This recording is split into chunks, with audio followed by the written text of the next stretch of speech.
and certainly over the seminar series, we've had a number of discussions, and we've had 2 seminars that have really looked at neighbourhood planning. And as people are probably aware, can I just check that everybody knows what neighbourhood planning is? Yes? Good, great.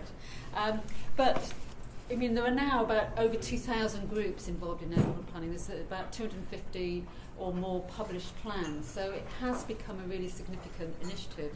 And what we thought would be useful to do in this session is that, because over the time the seminar series has been developing, then neighbourhood plans have moved from being something new to something that are really established. So we can look back at what's been happening in the past, think about what's kind of going to go on in the future. So what we've done is to just put a panel together, and we're all going to speak really briefly for about 5 minutes. And though you probably can't see the questions because I'm sitting in front of them, there's a number of questions here that have arisen from the series so far. We're asking people to talk about these. We're probably not going to talk about all of them, and then we can open it up to discussion, have more input. We've got other people involved in neighbourhood plans in the room, and it would be good to get their views as well. And then we'll get some response from CLG. So I'm just going to very, very briefly talk a little bit about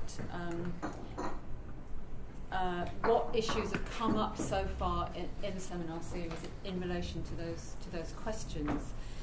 And I think one of the key issues, actually, apologies, what I should do first is introduce the panel. So do you want to go along? Okay, well, just in the interest of time, then I won't. So I think the other thing that's happened over the seminar series with neighbourhood planning, and hopefully that we'll talk about today, is moving on from the process of neighbourhood plans to what they're actually delivering on the ground as well.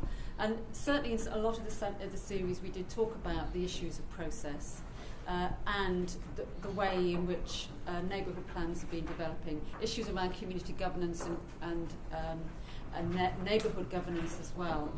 And I think the discussions that we had kind of broadly reflected a lot of the general mood about neighbourhood planning, and I think we could probably call ourselves critical enthusiasts about neighbourhood planning, in that the energy and the positiveness that there is about them, but is also potentially offset by some of the negatives, particularly about some of the issues that have already been touched on. Others will talk about who's in power, who's got control, the different scalar levels that are involved, and the ways in which they can come together or not. But given the really short focus that we've got, one of the things that I want to do is this idea about moving from process into what's happening on the ground, and in particular the forms of planning that are coming through from neighbourhood planning. One of the second seminar we looked at co-production as well. So can neighbourhood plans be a way of promoting planning that is communities working together with professionals, with local authorities, with others? That's partly some of the sort of aims, the aspirations about neighbourhood planning. And the issues around culture change and aspects that come with that. But a second issue around that is the purposes of planning. And it's interesting that we've had the discussion about house building and the way in which neighbourhood plans could potentially contribute to that. And that's about seeing planning as a way of getting numbers involved, getting numbers delivered, about planning and growth, if you like to say. And this is taken from one of our first round tables that we had here at CLG about the way in which neighbourhood plans can relate to that, can promote that. It's about planning and it's about growth. And that, as we've talked about that, and we've talked about some of those issues already. But I think what's interesting as well is that, one of the ways that this is meant to relate is about turning NIMBYs into citizen planners, that people feel more positive and feel engaged about planning as well. But I think there's also some other purposes of planning that are important. It is about growth, but potentially about some more positive aspects, if you want to say. It's not just about numbers of housing. It's not just about growth for the sake of growth. It's about types of housing, it's about the sorts of places that people want to create, and it's about some maybe other purposes of planning. So our second seminar was in Somerstown in London, and this is what they're hoping neighbourhood planning can do. It's about a community potentially being threatened by development, but they see neighbourhood planning as a way of staying put and also getting a slice of the action. And then there are other community plans as well. This is Frome down in Somerset, which has resilience as its key aspect. And then we've talked already about the way in which neighbourhood plans can be linked with community land trusts. And so I suppose it's growth, but not as we know it, Jim. It's a different approach. It's a different way of delivering housing, for example.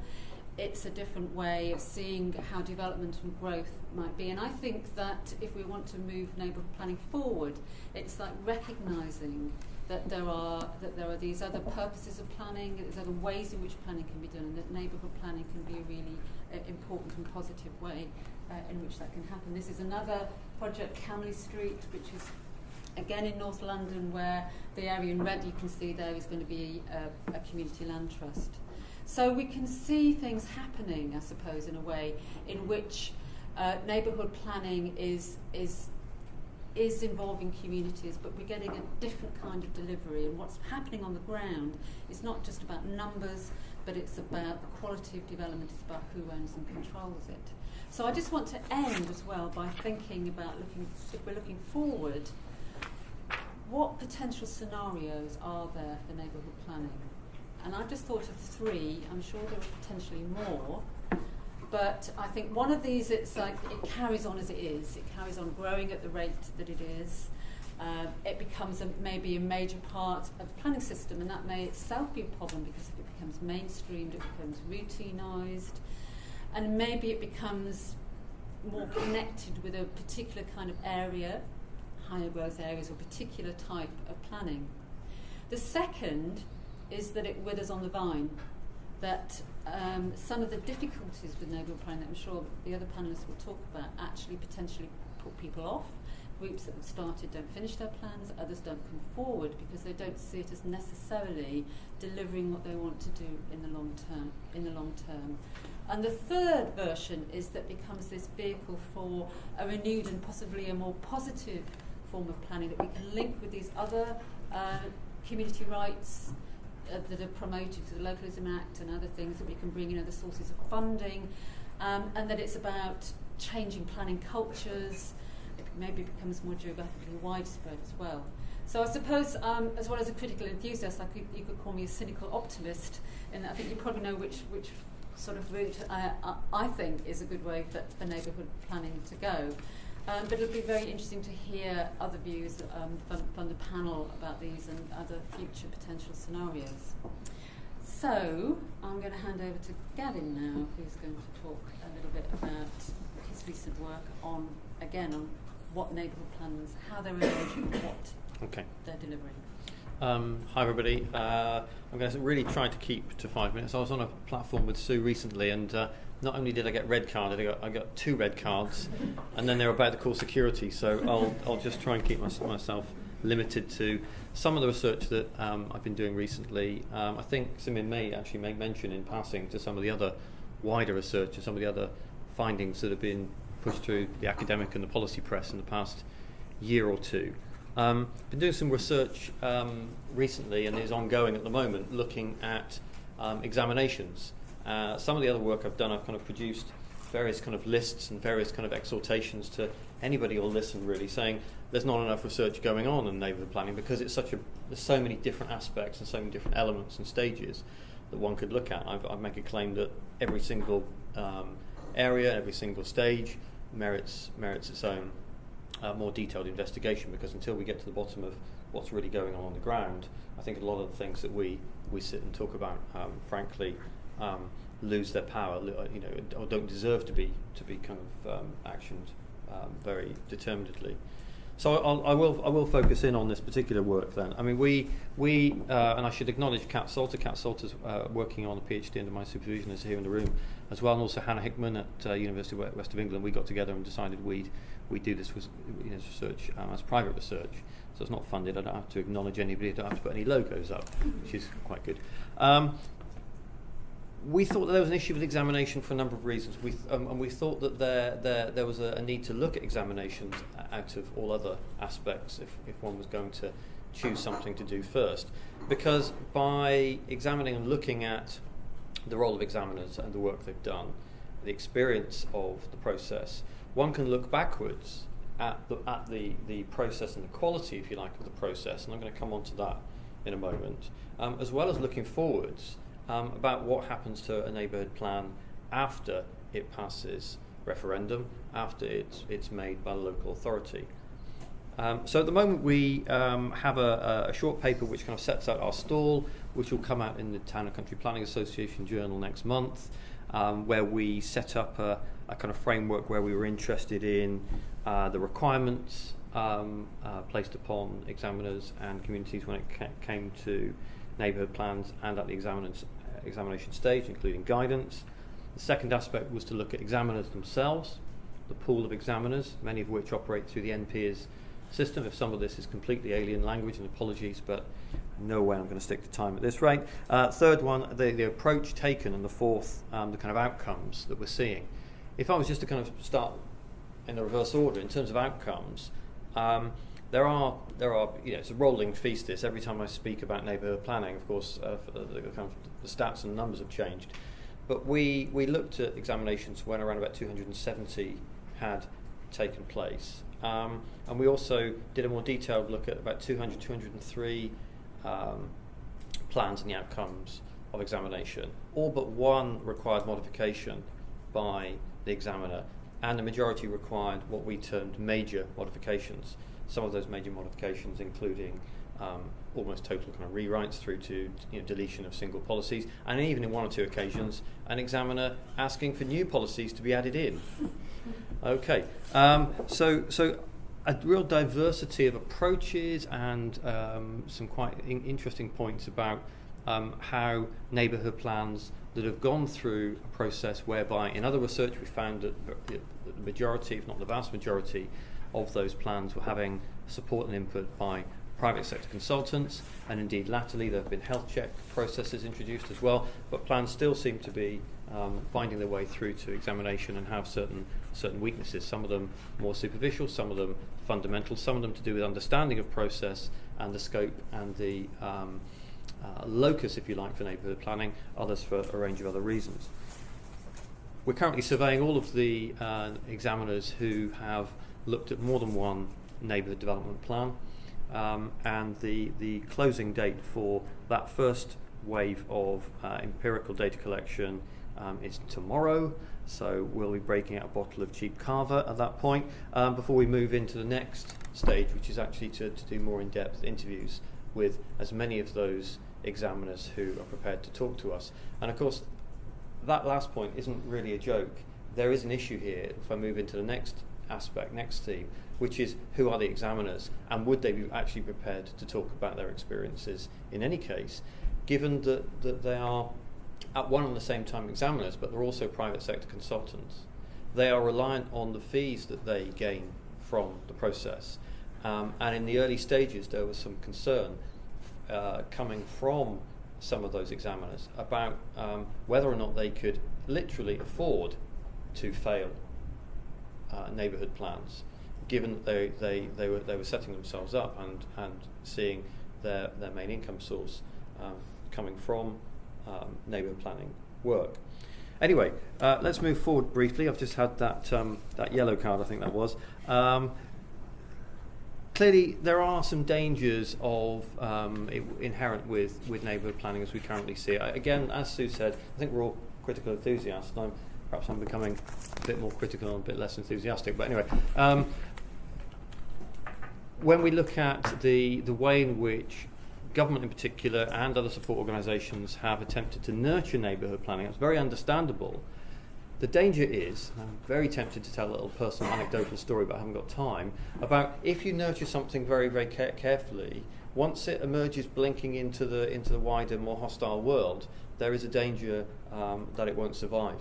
And I think that some of the legal cases that have come through, and I've got a whole list of those cases that we've seen, both in terms of Secretary of State call-ins and the decisions emanating from that, but also High Court cases and so on, shows that a number of plans are being found wanting for want of a more robust, if you like, process and a more careful approach taken to the way in which evidence has been gathered, evidence has been interpreted, and, for example, how sites have been allocated, which then brings me into the whole thing about the kind of net additional value question. There's a kind of conjectural or a hypothetical point to be raised about how many sites are actually being allocated through neighbourhood plans that wouldn't otherwise have come through anyway, and in the same breath, an issue about many areas, neighbourhoods with or without a neighbourhood plan, who may hold far more sites than the neighbourhood plan has actually promoted. And indeed the Newark case that was recently spoken about is a case in point there. So there's a kind of overall issue here about if we're going to have a long-term future for neighbourhood planning, they need to be robust. They really need to be high quality. Okay, and that's probably where I should stop. I've just had the double red card. Thanks. Okay, thanks. Hey. Elena? Yes. Thank you, Sue and Gavi. I'm doing an old style thing. I have handouts.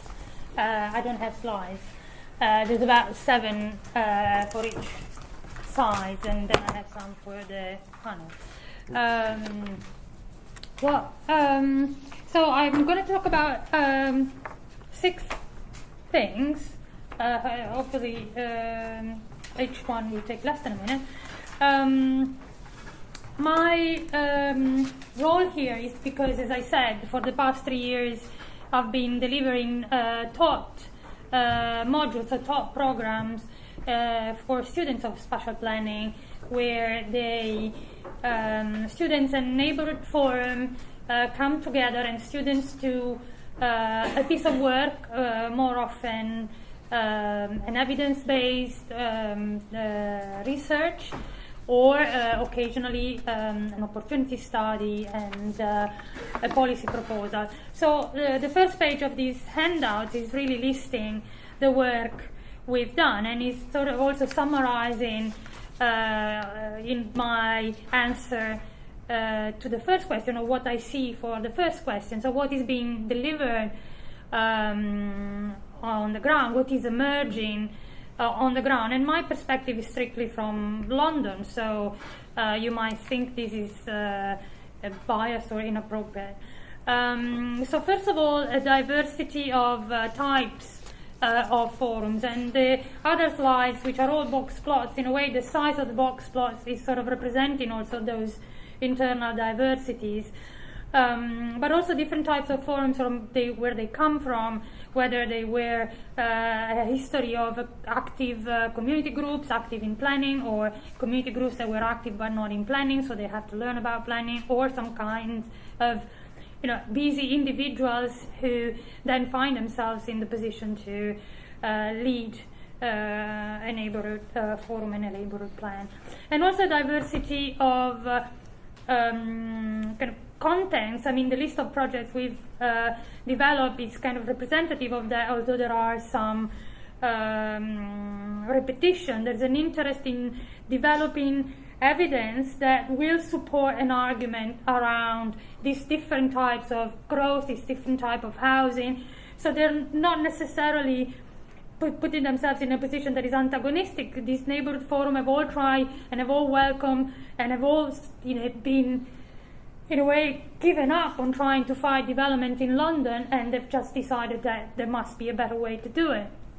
And they use neighborhood plans to try and do that. But also different content in terms of identifying what is land use development and what isn't. Because a community that comes from an area and they want to improve that area often realize that what goes into this statutory plan is land use development, and maybe they wanted something else. So cases where there was an interest in redeveloping a specific health center or a specific youth club is something that is in between land use planning and outside. And also different outcomes. Some neighborhood plans, neighborhood forums kind of die, some survive, we should look into why that happens. And motivation. So not all of them, none of the forum I've met were antagonistic or kind of NIMBYs. I will say a bit more about these. I don't have an answer to the other two questions, but I have an answer on who is engaging in neighborhood plans. And the charts that I have here, we're trying to do this. So they basically are all charts representing the internal diversity of neighborhood forums, and trying to kind of give visuals to the rhetoric of the middle class educated homeowner as the typical kind of neighborhood planner. And this diagram in a way in London say that different pictures. So maybe higher level of education on average, but definitely non-homeowning democracy or any relation with income. So, and in terms of who is engaging in neighborhood plans, it's also important to think about the dynamics of who is engaging with whom, because the moment a neighborhood forum becomes designated, it starts that process of seeing the community as those that they have to engage with. So these sort of new institutions that emerge out of neighborhood plans, we talked, this idea of institutional isomorphism.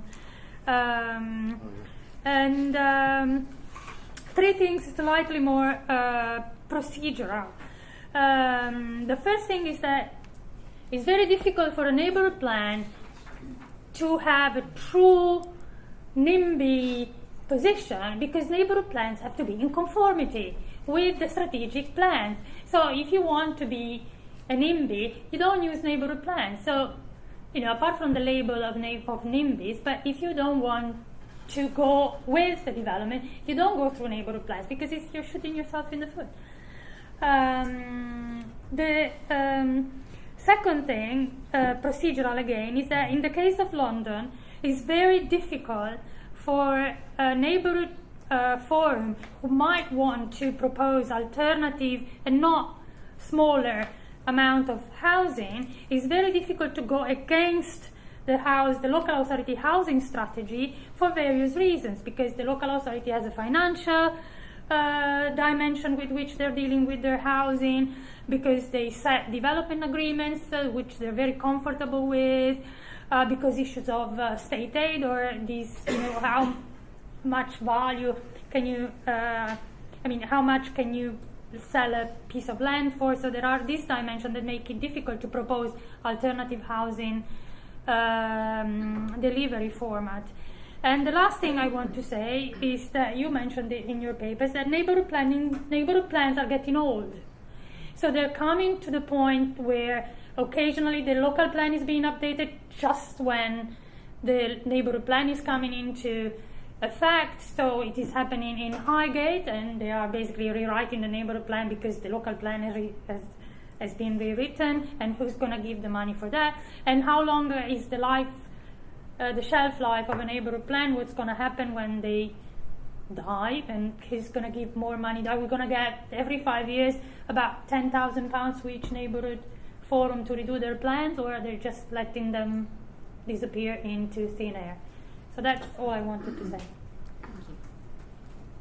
Okay, thank you.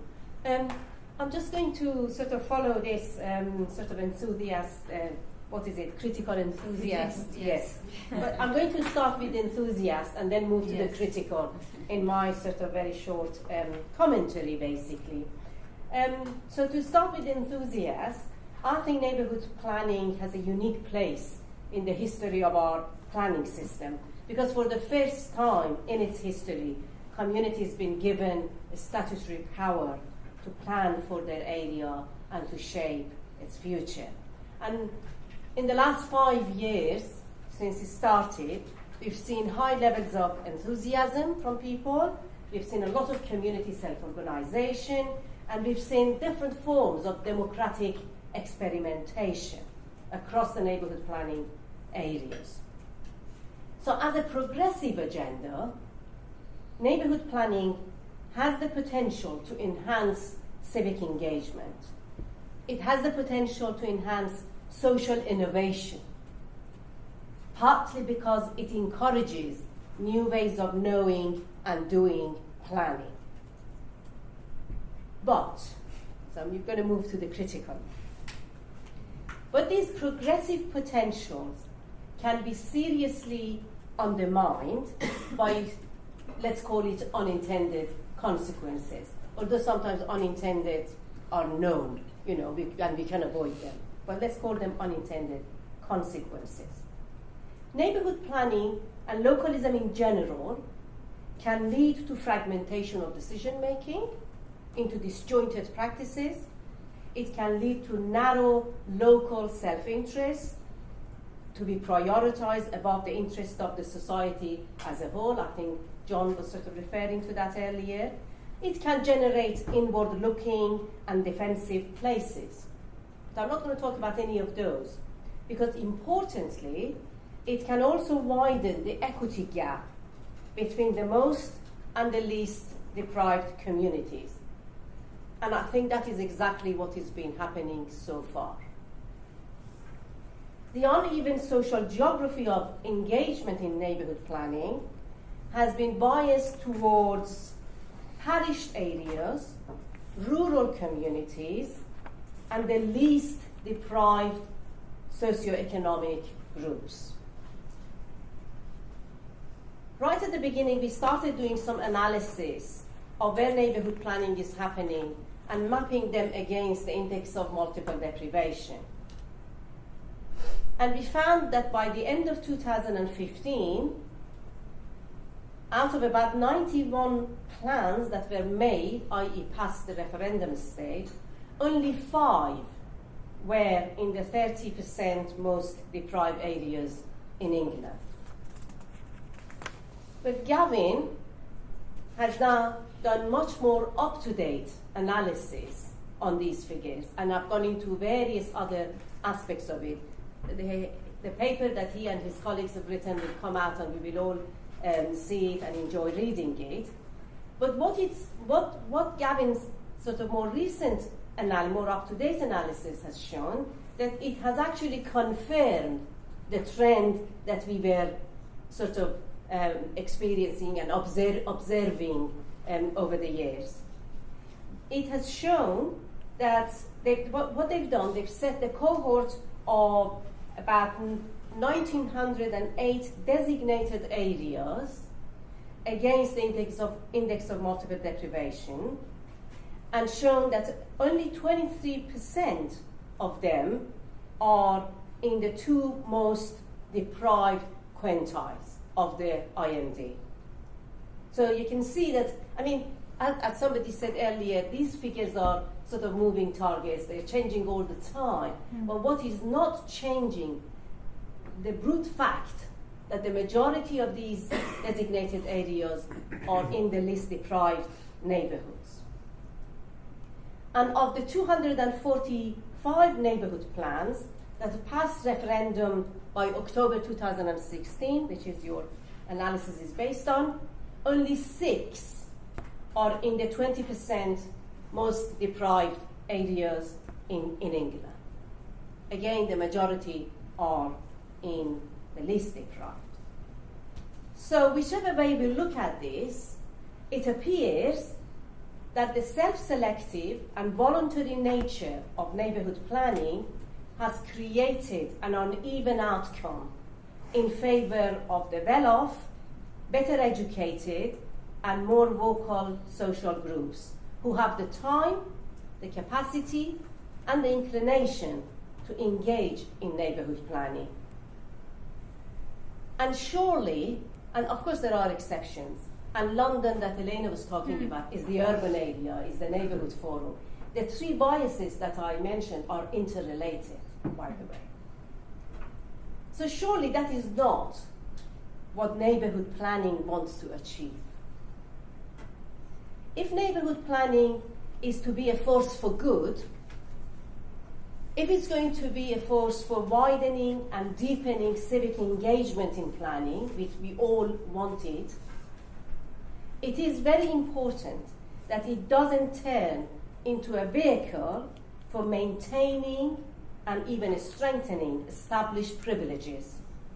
Or as the CLG Select Committee report of 2014 put it, it should not become the preserve of the rural middle class.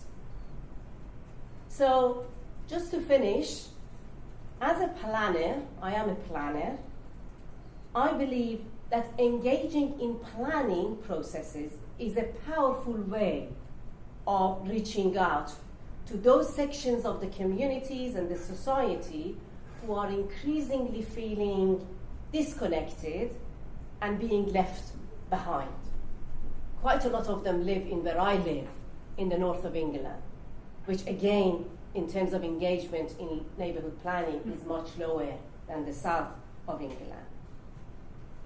So a progressive neighbourhood planning has the potential to do so, to create that kind of civic engagement in planning, but only if the right mechanisms are in place to support parity of participation, which we are not witnessing at the moment.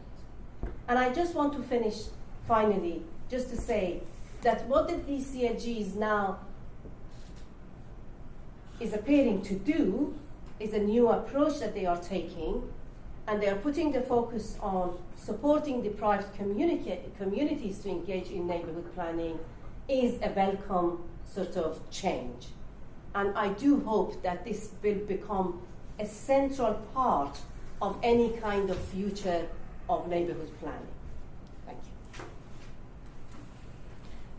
John, do you want to take up some of those issues then around support? Yeah, well, I suppose that's what I was asked to do, wasn't I? Really just talk about support and how you support neighbourhood planning and support community-led plans. I have some experience in this. I've supported a number of groups at Planning Aid England. I have a slight involvement on the current support programme, which is run by locality, and that's evolved over the years. I suppose one thing, I suppose it's quite obvious, is one size doesn't fit all. No neighbourhood plan is the same, no community is the same, no one issue is the same. So it's about understanding exactly what every community requires. And I suppose if we break it down, I mean, some people have told me writing a neighbourhood plan is like writing a piece of fiction, and any good piece of fiction has a beginning, a middle and the end. So, in terms of the beginning, and I think that's probably what may be missing at the moment, at least in terms of the government support programme, which I fully support and is very good, and it has evolved, but that does follow a statutory roadmap. So it does tend to jump in at when that first statutory step is taken. But I do feel there needs to be a number of stuff at the beginning of this. So, I was making some notes just listening today. So, we need to ensure that it won't be an aborted plan. I mean, we're talking about, nearly 3,000 neighbourhood areas designated. That is not going to equate to 3,000 neighbourhood plans. It's not. And we need to understand why that is. So, as I say, working with communities who... And I think this is always the first question I ask communities, why are you doing it? Why? So then you can get an understanding of where they're coming from. Is this the right tool for you? Maybe you need to object to a planning application. Maybe you need to engage with the local plan process. Maybe you need to deal with an appeal or get the Secretary of State to call an application in. Getting groups to understand what a neighbourhood plan can achieve, what it can't achieve. Encouraging them to collaborate as well. The amount of neighbourhood plans I've seen have commenced because they have a dysfunctional relationship with their local authority and they feel that their neighbourhood plan will be a big stick they can beat them with. That's not going to work. Although I have seen some groups who, through the process, have actually built bridges with their LPA. And I know it sounds corny, but it's almost like the journey was just as important as what the end product was. And also working with groups of how to source help and assistance. As I say, the government programme is very good, but there's only a finite amount of money. And some plans were more ambitious than others. So I think, particularly in deprived areas, community cohesion, community developers, people can go in there. I mean, we talk about rural areas, more plans are going on in rural areas. I mean, it could be quite complicated, it could be more simple, it's easier to designate. Maybe it's the fact that they're wealthier, so they can afford to buy in more support, or they're many retired people, so they have more time in their hands, or maybe more skills. So it's quite complicated, and I think working with groups to help them help themselves is incredibly important. We need to make sure that this isn't going to be a challenge plan. So getting people to understand checks and balances. This is a statutory planning process, and you cannot fudge an SEA. You just can't. You know, you make the plan, it can be challenged. I mean, we've just had Hempfield quashed in the High Court due to an inadequate SEA. So they can develop good habits as well, not cutting corners. And also, I think working with communities at the beginning to ensure it will be a community plan. You know, I mean, it's not in the statute books, but as far as I'm concerned, a group shouldn't be coming to me knowing what their plan's going to include. They shouldn't. I mean, for me, it's all about developing a vision for their area. What do they want their community to be? And then out of that, developing objectives, and then the planning policies deliver those objectives. You know, getting people into good habits, and also true engagement and consultation. You know, I've never really worked with groups who don't want to engage, but they don't necessarily know how to, particularly with hard-to-reach groups. And then again, I'll move on just in terms of, I suppose, moving to the middle. But current support is great. Lots of technical support goes in there, and that absolutely is required. However, I'll echo it again. I think many groups just want critical friend support as well. Just someone they can talk to, they can bounce ideas off. I mean, I suppose one of the main issues with the current support programme is you almost have to know what you want. I mean, there are some good people there who are assessing the groups in terms of their needs, but you know, maybe they could be a bit more ambitious, go a bit further if they can just sit in a room and talk to someone about, you know, what their ambitions are. And you know, I think that could help immensely, particularly in deprived areas. And I think just moving on to the end of the process, I mean, there's a few things here. So we need a more robust examination process. I mean, I think the legislation is good, but there is a consistency with examiners that needs to be addressed. You know, I think Gavin's made the point, and he's got the case studies on this. The planning system should give certainty to both decision makers and applicants. I'm not convinced examiner reports are doing that at the moment, and unfortunately, it's being left to the courts on a number of occasions. And you know, Hempfield is one, Swanwick is another. For those who don't know Swanwick, it's the only neighbourhood plan to fail referendum. Now, the community who led the No campaign were the people who wrote the plan. They felt the examiner had amended their plan so much it was no longer what they felt was theirs, so they led the No campaign on that, and that needs to be looked at. And again, also, and I think what we also need to look at is how we support plans post-making. I mean, government have been great, they've amended the statute books, we can now modify plans in a much more simple way, but you know, I want to work with groups in terms of how do we monitor your planning policies, how do we know they're working, how do we know they're effective, so you know how you want to modify this, and you know, continuing to engage the wider community. So I think there is a massive role for neighbourhood planning post-making of that plan. You know, planning does not end when that plan is on the statute books. As far as I'm concerned, that's when the process starts. And I think I've gone through all of my things. But I suppose one thing is probably a bit of a shout out for local planning authorities. I was chatting to someone the other day, and I was accosted by a local planning authority officer, and he did tell me, and he would say this, I guess, but the best way to support communities is for government to support the local planning authority in terms of giving them resources. Now, I do think LPAs can be very cost effective in terms of the way they can provide support, and I've seen some really interesting uses of LPA support. I mean, one example was, some of you may or may not have heard of the Stamford Hill neighbourhood plan. This was a neighbourhood area designated, 2 rival forums who had very, very different views.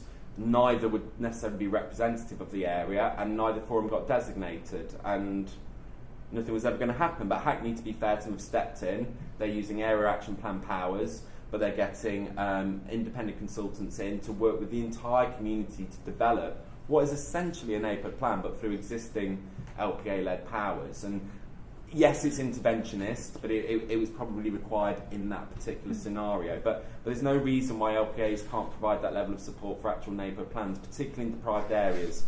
Some of the best ones I've seen in deprived areas are where neighbourhood plans are linking up with council regeneration schemes. So again, where area action plans are being developed, strategic policies being dealt with by the local authority, the neighbourhood plan group are brought in to put the detail on the bones, and that works very, very well. But then, I suppose, what do I know? I've never written a neighbourhood plan. I'd probably be interested to hear from anyone in the room who is actually going through the process in terms of what they feel they need. Thank you. Yeah. Okay, well, we'd like to open it up initially for comments, discussions, any questions people had to the panellists, any comments particularly from neighbourhood planners that we've got in the room. not a neighbourhood planner. I'm Claire Cullen from the School of Planning, but I've been helping Hackney Council on Stamford Hill community panel post neighbourhood planning disaster, and also working with people in Tottenham. So I just wanted to pick up on your point of the necessity to learn what can go wrong and the lessons from it. At least in London, there are many stories of neighbourhood planning going wrong or not happening at all for good reasons, which I think are worth learning from, both in terms of policy implications, and I agree with you when you made the point that it doesn't suit all areas. There are areas where it's really a waste of time for communities and maybe local authorities to push this through. And I would agree with you that Hackney, in this particular neighbourhood, made the right decision and said, if you choose a neighbourhood forum, if you pursue in trying to choose one over the other, it's going to divide the community. And they are actually doing a great job in trying to get people who didn't want to talk to each other around the table through the normal area action plan process. So I think that's a lesson for other communities that may be very divided. And in that case, the support should go back perhaps to the local planning authorities to have extra resources to mediate conflict. I mean, in Stamford Hill, it's really, really difficult issues. Yeah. If you have people who didn't want to walk in the same room and talk to each other. The other example is Tottenham, where community groups have, in their own internal discussions so far, many community groups involved with planning and regeneration decided not to engage in neighbourhood planning. And their argument is we are in fundamental disagreement with Harrogate Council over the future planning vision for our area. Why should we try and engage in an exercise where we even have to comply with the local plan? Nonetheless, these groups are really eager to work on planning issues from the bottom up, building on some success stories of urban regeneration in the area, Lordship Craig, housing estate renewal. But in a way, at the moment, the dialogue is kind of broken between them and the council. The council says, well, why don't you try to do a neighbourhood forum? They say, no, it's a waste of time. We really disagree with your vision for the area. And so there's a bit of a dead end there. And I suspect this may happen in many parts of London or other large cities where development pressures on the neighbourhood are so strong that there might be too much disagreement from the onset. So from a policy perspective, I think we have to learn from these cases. It doesn't mean giving up the support to functioning and functional areas and stories, but think, okay, what are the alternatives in these areas where it cannot work? Yeah, I mean, I'd agree with all of that. Like you say, you know, it's not the right thing for them to do a neighbourhood plan if they've got that level of conflict. I mean, I suppose one thing I'll say is, one good thing about neighbourhood planning is at least communities are now understanding about planning and how the system works. And before neighbourhood, I mean, it's the first time I saw proper planning being debated on Newsnight was, you know, through the planning system. And, you know, I think we heard a presentation before in terms of developers being annoyed with how long it takes to get through the planning process. You know, as far as I'm concerned, the majority of planning applications are determined within the statutory time frame. They are. What the issue is where officers' recommendations, councillors are going against them, maybe because of pressures from the community, so you go into a long protracted appeal process. And I think if you get communities involved in planning and they understand it and they feel they're having a say, that will hopefully reduce that objection and will hopefully speed up the whole planning process. But then again, maybe I'm just being overly optimistic. Francis, did you want to say anything about the future moving forward?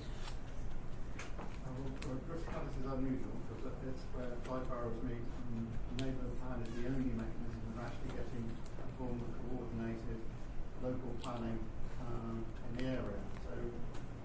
So I think what the neighbourhood plan framework provides is a cohesive force for the community to come together.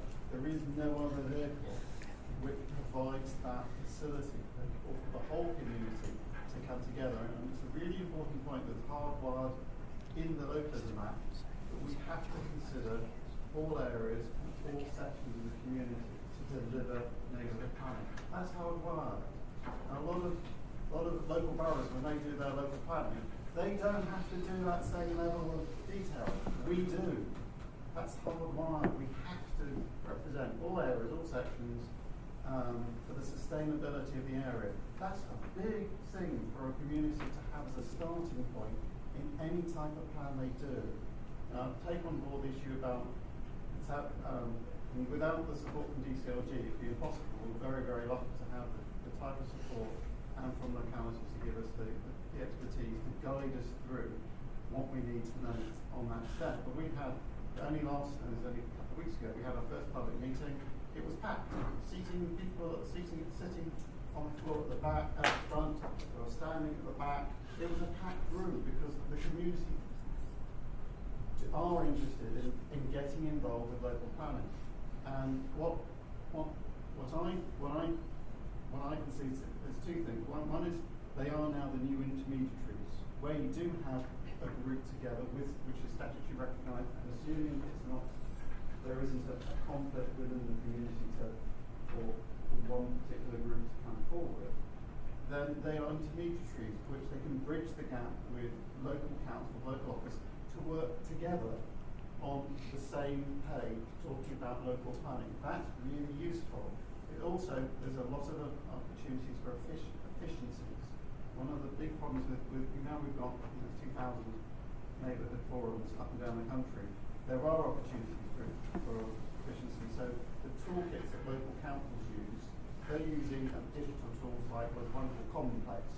That license could be shared with local communities doing neighbourhood planning, share the same toolkit, and that knowledge would then not only be much more cheaper for communities to deliver, it would be in the same format of the local council to then understand and best utilise that knowledge. So there's a lot of advantages and efficiencies which haven't really been tried out yet, and I think they'd be worth exploring. The other big thing that I recommend is, look, I think it's DCLG's latest newsletter, Petition 18. If you look on there, there's an initiative called, on the local government website called Natural Neighbourhoods, and where we talk about 2,000 neighbourhood planning areas as dots, you go to the Natural Neighbourhoods website, you can see all of these, a large, not all of them, there's about 1,500 neighbourhood planning areas across England. And you look at it and you suddenly realise it's a giant patchwork quilt that's joining up. Yes, there are gaps, and those gaps need to be understood. But where they are joining up, they're joining up together. So you find pockets where they're growing because it is a very useful. And I think when we start looking to the devolution still and where we'll go with how we deliver services to the community, then these neighbourhood areas are a significant element in how we should be planning our service and delivering services. Thank you. When do you want to bring in CLG? This might be a good time to hear a little bit from DCLG Neighbour Planning Team. Got Mike Salmon still here? Don't worry. I couldn't see you up there. It's fine. It's quite interesting debate. I was really struck. I'll share some sort of personal thoughts really. I was involved in the sort of Scottish and Welsh devolution, and some of the debate sounds very familiar, because talking about quite different countries rather than neighbourhoods. Because what were they going to do? Scotland wanted to deal with the land issues been going on for about 300 years, but Westminster was never going to get on. Very, very similar, and that's what's happened here. We're setting people free to deal with their own priorities, and those may or may not be the same as somebody else in that borough. Well, that little area, that's what matters. Whether that's housing, whatever, that's stuff. And surely, ultimately, that's what one of the successes of neighbourhood planning is enabling people to do that. What is important for that area? The other thing is, I suppose, if we were sitting in 2011, we probably wouldn't expect to be having the conversation we're having now. 2,000 groups, 2 big plans, big ones, small ones, very diverse ones, some innovation coming through, talking about sharing digital mapping. Really, you probably wouldn't have thought that would have happened. Again, we're into the second album now. So you've had the first successful album, now into the second album. It's about what does that mean in the mainstream and the industry. You've got a few judicial reviews, there's a few losses. All I would say to people who talk about that is, I'm an old person, so if I mapped every local plan examination report, if I mapped every local plan housing a judicial review, I wonder what the success rate would be analytically against all neighbourhood planning groups. For those who, I'm quite, the economist in me could say, before you just clear what the benchmark is. Because I'll be involved in local plans, taking the course, knock them out. Same reasons why other ones get happening. I've never seen a local plan inspector report and never modified the plan. That's the purpose of an examination, is bring people together and challenge and change it. So I think there's some things that people to think about. And the issue of consistency, well, I would be sitting here with pens, and I think if I had a different audience, I'd be saying exactly the same thing. So there's a real issue around there. I think the issue of, talk about the issue about outcomes. We'll talk about outcomes. With outcomes depends what people's view, what they think the outcomes are. A plan isn't an outcome, it's just an output, isn't it? And what governments give us a whole plethora of tools for people to try and deliver outcomes. I think neighbourhood planning probably does one outcome, which I've not seen ever in planning, so I'm particularly excited about it, is the outcomes also people's skills and abilities. We're all planners now, it's my narrative, but I think Lawrence Westman's a great example where, whether or not you thought the plan was a great outcome, that was a pathway to work for individuals who are currently long-term unemployed. That's impressive. And I think that's where it's different. And I think one of the things we keep seeing through is we really focus on what the outcomes are when we look at it. The other thing perhaps that hasn't been mentioned, I think if we're sitting here in 2031, will be the amount of funding that will be sitting in various bank accounts, and communities go over what truly special planning is around actually purchasing things. The things around SIL revenues and things like that is a substantive amount of future revenue. It's the reinvigoration of parish councils in this country. It is, if those go forward, if we're sitting in 20 years later, they'll be purchasing things, they'll be doing things. That's true democracy. You actually do what you want on your ground. So I think that will be really interesting what happens. But what goes what my summing up point will be what we've discussed is risk. Risk of opportunity, risk of failure, risk of things going wrong. And when I was doing banking stuff, I used to use 5%. 5% things go wrong every time, making some losses. When you're talking about neighbourhood planning, just remember the whole. And it's still driven by events. Things will happen. They always do. When you've got a plethora of diverse as this, expand. Just remember the whole. And I think if there's one thing I want to just sum up is that's what risk is about. When you take risks, there are ups and downs. As long as the downs are less than the ups. Thank you. I don't know who's chairing this really, but does anybody on the panel want to come back on any points, and then we can open it up to the floor again? Well, because I kind of boxed myself into being a bit more critical and enthusiastic, there are lots of other ideas and lots of other more positive things I could say, and I think drawing from some work from a long time ago and some of the things that John mentioned there and other points that have been made, that there are lots of opportunities, I think, to try to make sure that the communities that take up neighbourhood planning are aware of all of the different options available and all the different reasons why they could take up a number of different options, and kind of maybe look again at more active kind of self-diagnosis, of what their kind of top line needs are, what the first scan of what this neighbourhood or what this community might want and need, what the gaps and holes are. Hopefully weeding out the ones that simply want to do it as a kind of revenge kind of tactic against our own local authority. So seriously, in the case of Crystal Palace, it seems like neighbourhood planning would kind of come out through that filter, because there would be very, very little. I was very impressed by that point, that actually neighbourhood planning is a way of crossing boundaries and doing a more kind of micro level strategic kind of planning for a kind of cross-boundary area. But I think there are all sorts of other things. I think there are lots of areas that are currently embarked upon or have completed a neighbourhood plan, in rural England, that probably didn't actually need a neighbourhood plan. And they probably could and have worked on other and used other tools and forged other relationships with their local authority.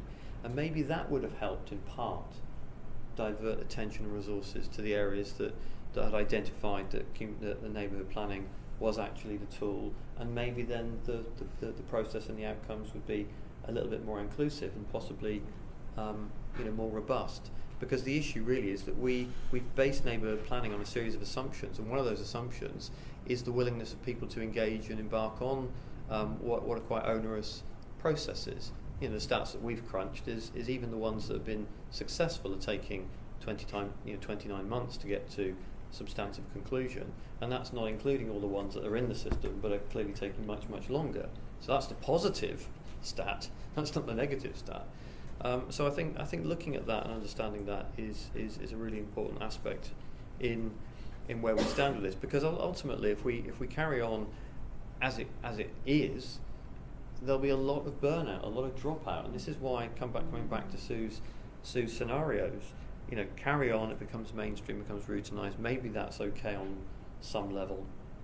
Withering on the vine, I think that we'll end up with a mixed, bag here, where the ones that wither on the vine are likely to be the ones that quite possibly are the areas that could benefit most from either neighbourhood planning or forms of community-led planning that would really help them. Mm-hmm. Can I make a quick comment? Yeah, quick. Yeah.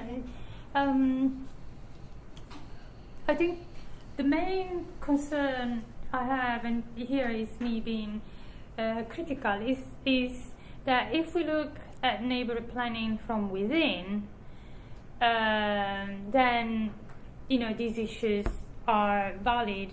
But if, as Simin and Claire were asking us, is to look from the outside and what's outside, then I think the type of advantages that arise to neighbourhood plans and parishes that deliver a plan in terms of CIL or a number of support is basically creating a significant division, and to me that's not democracy and is not fair.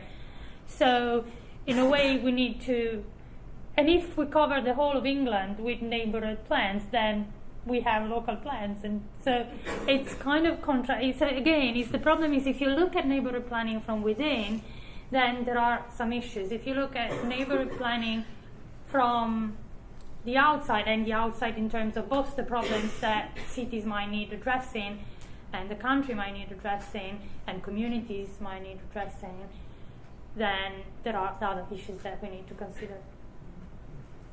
I think just one fairly quick question, which is, if we are to meet the third scenario, which is to have a vehicle for renewed and positive part planning, do we have enough planners with the skills to deliver neighbourhood planning? And I think the question is, what are the planning schools doing to train people in neighbourhood planning? And the second thing is, what is the chartered body, the RTPI, doing? And the third one is, what is government doing to support that process if we are to expand neighbourhood plans? Well, tomorrow afternoon I am running a session where my students are doing poster presentations with two neighbourhood planning groups, one in Wheatley, which is in your area, I think, really, isn't it? Wheatley, and Wilco in Oxford, and they've been working with the neighbourhood planning group, and I've done this is the fourth year. So we are trying to do that, but it is a point, because if you go back to this idea of co-production, it's about transforming. It's not just about working together, it's about transforming. And that does mean addressing how inspectors approach neighbourhood plans. It's about planning departments, and I know a lot of planning departments like the one you're working in are very positive about neighbourhood planning, but it does need some kind of more concerted effort on that, I think. I want John as well. I think let's have John first, John, and then I'll come back. And then it's be good to get the community manager. Let's do that. Yeah. Yeah, I was just going to say, I think we shouldn't underestimate the difficulty of the task in doing neighbourhood plans. Yeah. I've done a parish plan myself years ago, before neighbourhood plans were invented. It's not easy. Consensus is a very difficult thing to achieve, because by its very nature, people have different interests. And that's why the more people you involve, and particularly the private sector builders, the more difficult it is to achieve, because we don't all want the same things. But what the neighbourhood plan tries to do is to achieve that. And what's more, what it tries to do is to make everyone a planner. And those of us who've spent 6 years training to be planners know perfectly well that it isn't an easy job. It's something that requires a lot of training, a lot of experience and so on. And so to ask someone to go out and do that without help and support is, I just think, very unrealistic. So no wonder there's a job. The The second point I was going to make was somebody talked about the industrial strategy earlier on. I think it was at this end of the table, and how important the government now sees the industrial strategy. In other words, a top-down approach of addressing the needs of the economy and industry. And I think that's really important. But we seem to have thrown away what we had in terms of the planning strategy over the whole country. We don't have regional planning anymore. That's been rejected. We are coming back to strategic planning in built-up areas in the form of combined authorities, but even that is slow to take hold. And I just think we need to focus not just on what local communities want, important where that is, but also what the country needs, and combining that industrial strategy with a planning strategy and housing strategy.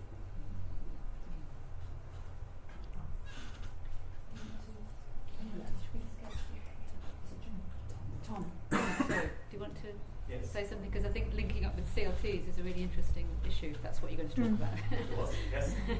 So it partly comes off what John was saying about groups who come along and then he says, well, you don't really want to do a neighbourhood plan, what you want to do is something else. So a number of CLTs started out where their ambition was, there's one for example in Haringey, which is a large mental health trust site, which they're looking there to bid and take over that site. And they knew that there's no point in understanding the neighbourhood plans. What they needed to do was quickly come together an alternative that the community could get behind to develop that site. Similarly in Liverpool, there's two there where one is to do with the number of empty properties, the other is sort of to do with community regeneration. And they could have started out the neighbourhood plan, but actually they started somewhere else. And in Liverpool, what they're now doing is starting to engage with the local planning authority to influence the planning objectives of the area and also the regeneration team to look at regeneration objectives in the area. I imagine at some point there'll be a CLT that starts a neighbourhood plan as opposed to a neighbourhood plan that starts a CLT. And I think it's interesting what your point of entry is. It is absolutely, as you say, it's all about enabling the local community to work out what it wants to try and address and then finding the best vehicle to do that. And I also think there's an interesting question about how neighbourhood plans engage with a wider set of objectives. So one I'm interested in, because coincidentally in Crystal Palace is, I put myself onto the Self and Custom Build register for 5 local boroughs. And I wonder, is there a role for neighbourhood forums in looking at who is on the register in their local area and can it provide the demand or satisfy demand in this area, particularly cross-border neighbourhood plans. Neighbourhood plans and community land trusts that start out thinking about one area like housing and end up branching into a wide range of other services, become agents in their local community. So I think there's a lot of those connections that I'm sure lots of other people are thinking through that and not aware of, but I think that's kind of where an interesting question about where neighbourhood plans go, how they begin to let local communities solve a range of different issues in their area, engage with local authority departments, with other stakeholders in their area.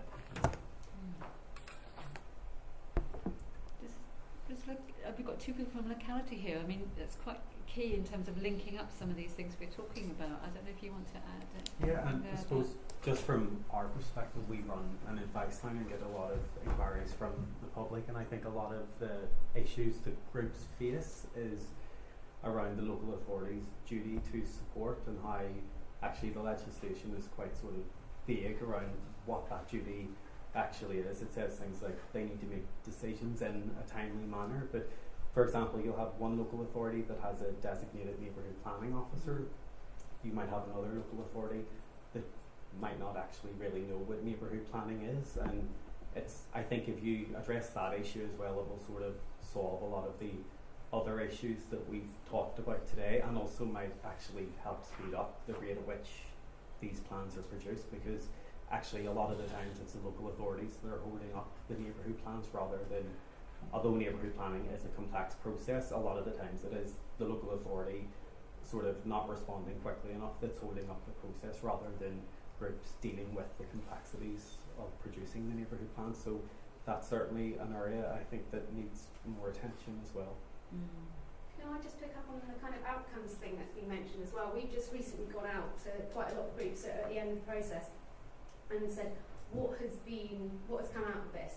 And we've got the planning, we're starting to hear kind of murmurings around still, but there has been a lot of stuff that's not planning, not strictly planning.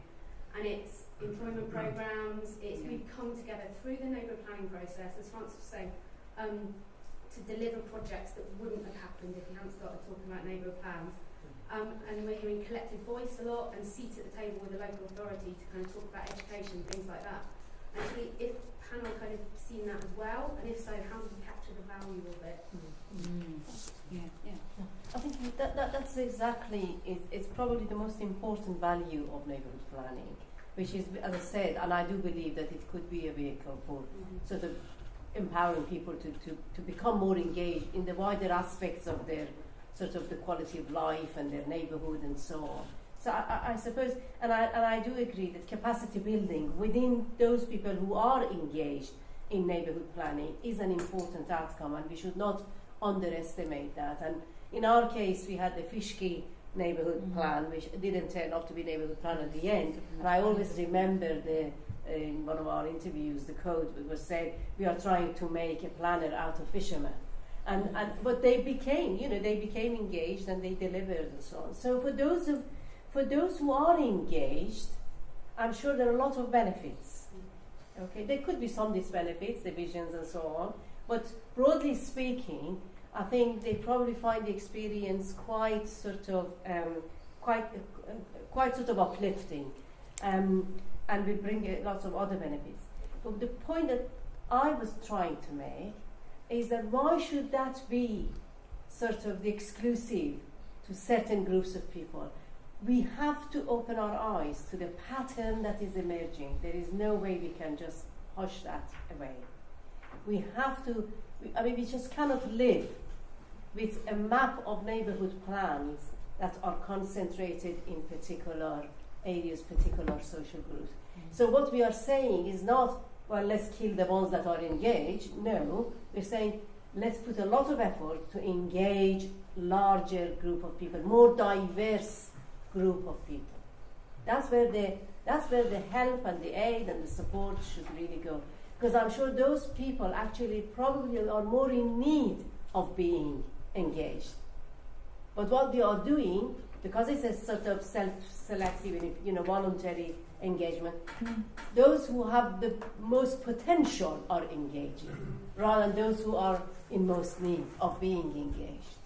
And as a government, we have a duty, you have a duty, and as an academy, we have a duty, of course, to ensure that we achieve the right balance here. And I think that's the only point. And as I said, I think it's very good to see CRG is moving that way, and hopefully in 5 years' time, as you were saying, we're sitting here, I would really like to see that in 5 years' time we can see lots of other sort of, all kinds of people are engaged. Yeah. Is there anyone from Lacey? Because that project, that was really deprived areas, wasn't it? And that was really involved. We've just had 2 grants come in because of that wouldn't have happened. Yeah, they hadn't exactly. had that. Really, I completely agree. That's really in-depth hand-holding. Your comment? Sorry, just something. I think what's really been helpful a lot of is that food for thought, isn't it? You give a lot of food for thought to students, and that's really incredibly helpful at this time to help with that. What next? What else do we need to be done? I think so. Our experience in the Royal Docks in terms of setting up a community forum there, we just at the start of the process, we engaged out of the student ECL, and we initially said just did a project there. And one thing that became apparent, I had a background in sort of setting up co-ops in London as a student myself, and one of the things that was apparent was that there wasn't a community organisation in the area at all. And an entry point of just saying let's do a neighbourhood plan would just not work, because community is just such a big challenge, and the only way we could do it was to say, well, let's set up another organisation, which was just a Royal Dutch Community Voice, where people just came together to talk. And then the neighbourhood plan idea became implanted in that. So there's a kind of like an acceptance that you have to come in with somebody with advocacy to help people, give them confidence, and then they can take on board the challenge of a neighbourhood plan, but in the context of a more, I suppose, diverse approach to how communities are organised. I think if it's a sole interest group for a neighbourhood plan, you immediately self-select a very small group of people. And that's the case with neighbourhood plan, that as we're starting to talk about it, you suddenly start to build up a wider connection with people outside your area, and it becomes more and more, I suppose, realistic for people to actually talk about a neighbourhood plan, because gradually the community starts to pull people in together. And I think that's the kind of mechanism which the local macro doesn't seem to talk about, because that community organisation has to be there as a starting point. People say ownership. And that's because it is a huge burden to the local community in their documents to actually even talk about engaging with the local authority, let alone any aspect of writing any formal kind of plan itself. Well, sorry, I was just saying we are running out of time shortly, Okay. but we'll just have another couple of minutes and then come to pause. Yeah, I had kind of a quick challenge. So someone has to come after me and say something nice. If the best outcome of a neighbourhood plan, a neighbourhood planning process, is not a neighbourhood plan, but all the other, external bits that happen, what do we make of neighbourhood planning? And what do we make of the type of support that is needed? Because neighbourhood planning is also changing. How important is evidence? How important are statutory policies? And again, if a neighbourhood plan can be made by unpaid students and volunteers, then do we need to educate? These are challenging questions, because it seems to me that the best thing about neighbourhood planning is not the land use plan. Is the creation of a community, which could be delivered through programs of community organising, like the Big Local has done very well. Some other outcomes can be delivered through that route. So why did we end up having neighbourhood plan, who has been showing that this country needs something as an outlet? But planning has also been quite controversial, so in a way it's created some thinking and some concerns. Does anybody else want to? I just want to finish with an observation, if I may. It's like that this issue has been persistent ever since I first got involved in neighbourhood planning. Neighbourhood planning obviously began as a piece of planning policy, but it seems to have lots of unintended consequences that are really, really valuable, but don't necessarily belong to anyone. Yeah. So it's very difficult.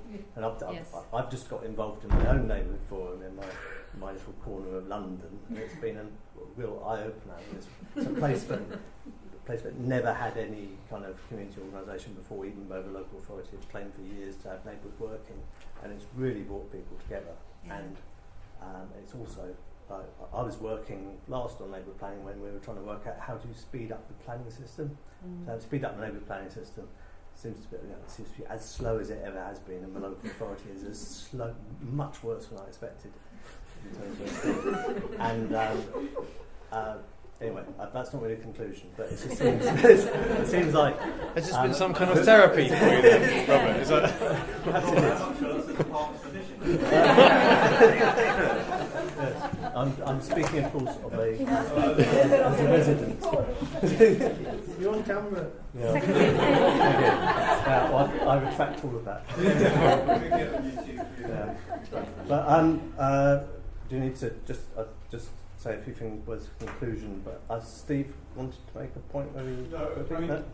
Okay, final point is it's a critical point, but I think a really important one. If these things are going to have long-term lives as either as plans that need to be redone or as organisations that get involved in CIL and all this, what happens to democracy? I mean, I've just, in my private capacity, I've been involved in setting up a community benefit society, and 5 years in, we've got serious governance problems. I thought we had democratic local government in this country that could manage issues like that with elections at local level and all the rest of it. The implication of what everyone's been talking about is the setting up of sub-local local authorities, but without any democratic process involved. I leave that with the DLG to sort out the implications of that one, I think.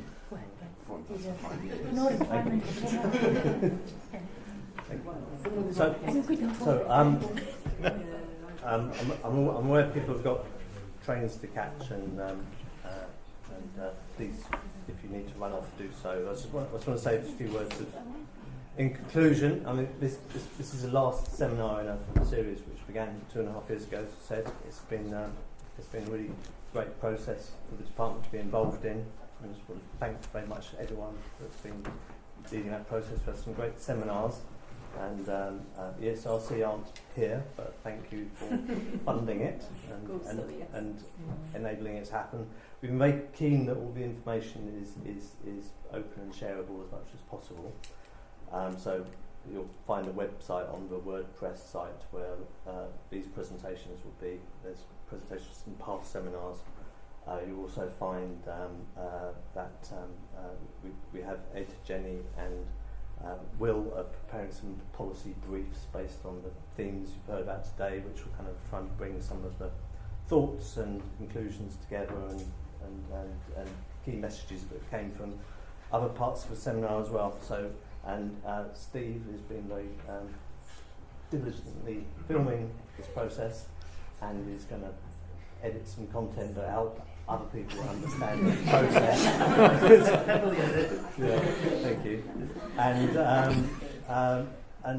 I suppose we're very keen to maintain this network, and we'd be interested in ideas of how we might do it. Obviously, we have a large email list now, and I guess one of the things for us to do after this day is to sort of think about how we might keep that network active.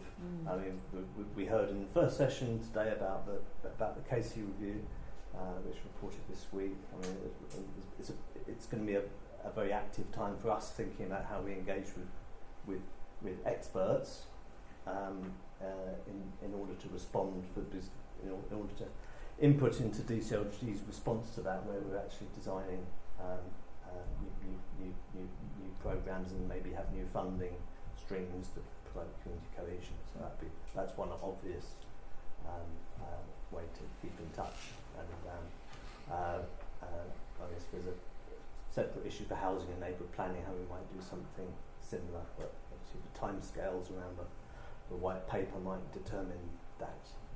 So anyway, thank you very much again. I just wonder if Antonio might want to say a little bit about the outputs that might be on the cards following today. So yes, so we've had 6 seminars and we have outputs which are both academic and non-academic. So we have the website, which Colin and I struggle to maintain, but we do our best. And we have lots of wonderful blog posts, and if anybody would like to blog for us, that would be delightful.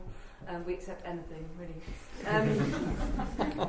We have the following plans for anyone who's interested in writing a journal article. We're probably going to do a special edition of Policy in Place, or Policy People in Place. Some combination of PPP. the words, People, Policy in Place, which is an online journal. And I think what we'll do is a fairly standard call for papers, and that will be a fairly academic piece, although it is open access, so that's obviously one of the themes running through this.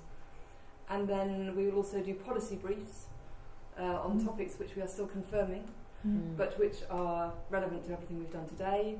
We're probably going to use Sarah's British Academy briefing as a model, so we are always iterative, reflexive and stealing, basically. And lastly, we would like to, I know this sounds rather daft, but self-publish a book, which from what I understand means no more than putting together a rather large PDF. But what we'd like to do is to use all the images, some of the creative making, poems, anything that anyone would like to contribute, short pieces, reflections, somewhere in which we could maybe put together a format that is not academically unintelligible, but that somehow provides a record of everything we've done on neighbourhood ways of knowing and working. And can I just end by saying thank you to Robert? Yeah, because it would never have happened.